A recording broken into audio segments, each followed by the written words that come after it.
I have severe ADHD. That makes long-term painting without hyperfocus really difficult, on top of, cats going into labor and other things. So let me show you something. I have a tendency to accidentally overmake colors and make too much for one setting before I'm done hyperfocusing. And so what I found was that these little silicone containers are excellent for keeping pigment colors.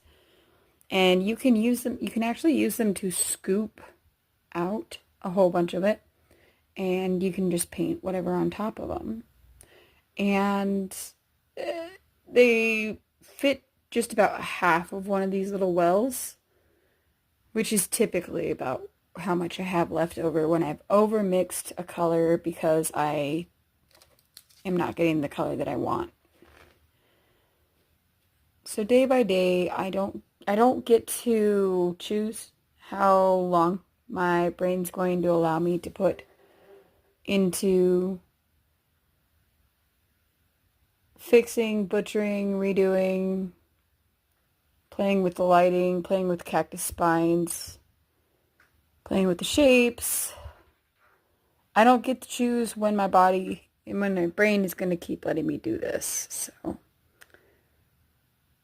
today I finally busted out my really fine brushes, and I have to retrain a brush because it drowned. Poor little brush.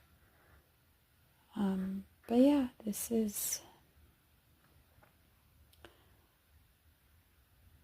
my stuff. I'm getting there.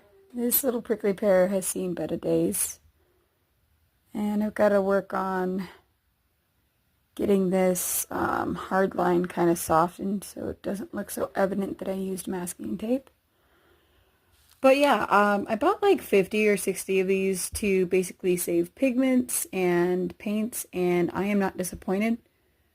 They keep your paint fresh for a long time, and so if you're like me and you just kind of mix as you go, here, I'll show you an example. Here is an example of me not recycling my paint because I kept on making chunks by just adding to the top of the plate to try and mix new colors. But if I would have saved all of these, I would have felt a lot more comfortable with the consistency in the sky's colors. But I just found my baggie full of these, so I just started being able to save greens.